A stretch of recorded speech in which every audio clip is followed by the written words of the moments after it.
Instrumental swallowing assessments are exactly that, using instruments to visualize and assess swallowing function.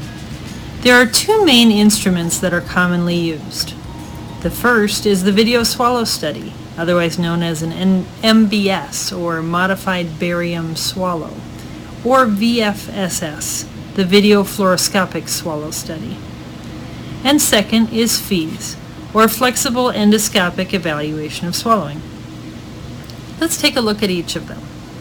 The Video Swallow Study uses fluoroscopy, or an X-ray movie, to look at swallowing. Patients will drink liquids and eat foods that have been mixed with barium, so it shows up on the X-ray. Here's an example of a normal swallow using this tool.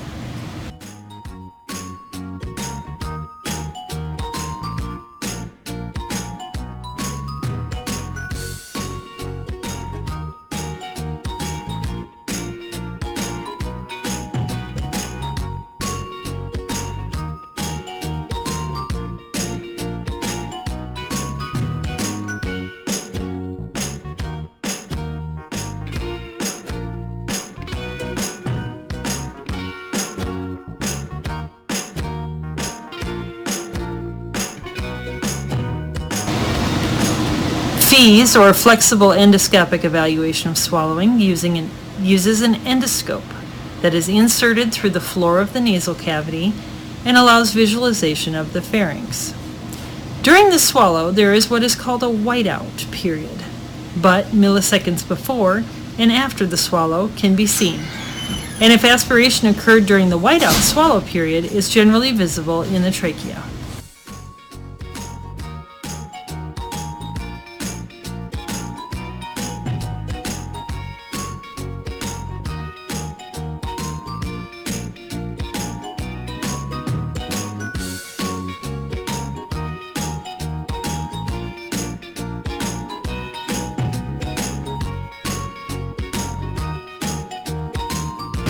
Both these tools are sensitive and specific and considered gold standards of the assessment of swallowing. In this presentation, we're going to discuss the problem in skilled nursing facilities related to swallow studies, who's affected by it, and the cost associated with this problem. To outline a solution, we'll identify current leadership and policy related to this problem, then propose a framework for progress and how to implement this change.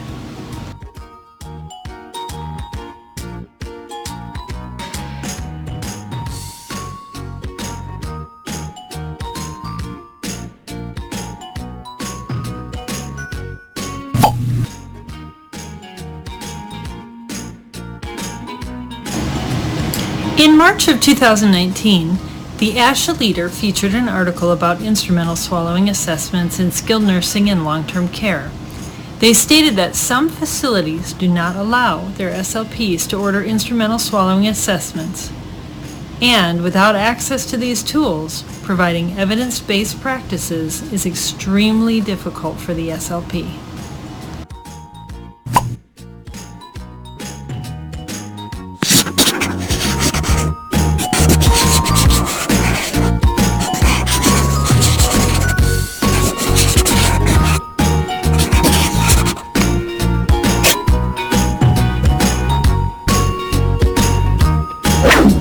By the late Stephen Leader, and it was called Comparing Simultaneous Clinical Swallow Evaluations and FEES, Findings and Consequences. And here I've just highlighted a few of the key points that I wanted to talk about.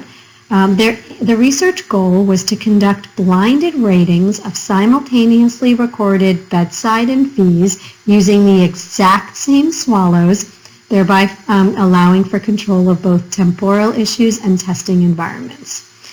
The results: no consistent agreement was found between the clinical bedside evaluation and the FEES raters regarding pharyngeal and laryngeal anatomy and physiology, bolus flow characteristics, and oral diet recommendations. And really, they talked about that the clinical bedside evaluation does not have good clinical utility for determining pharyngeal dysphagia. It does not say that the clinical swallow evaluation does not have clinical utility, but just not for determining pharyngeal dysphagia.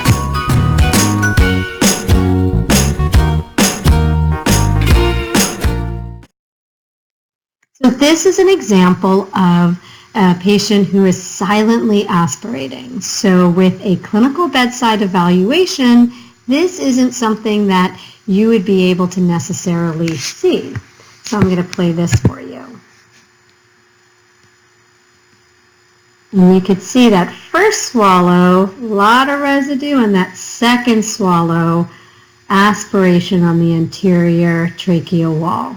And again, something that you would not see with a clinical bedside evaluation. This is another tool that we have in our toolbox, the FEES. And so I'm going to play this for you just so that you can see another example. So take a look at your voice box, Erin. Do you see that there's a little bit of saliva in there? Okay. So what I want you, good, you beat me to it. So you gave a big hard swallow to get rid of some of that. That's awesome. Do you feel like anything's stuck in your throat, Erin, or is it feeling clear?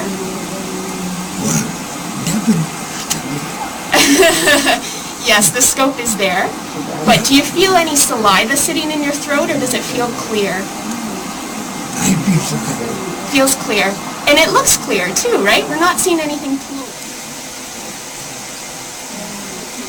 All right, here we go. One piece of peach.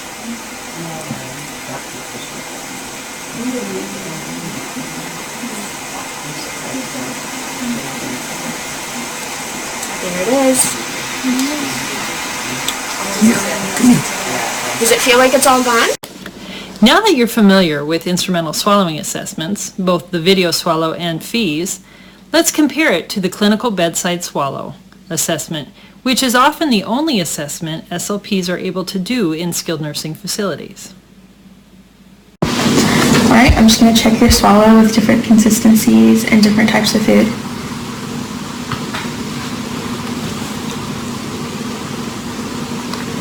Alright, say off for me.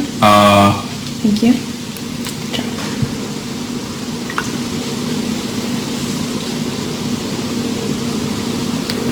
Thank you.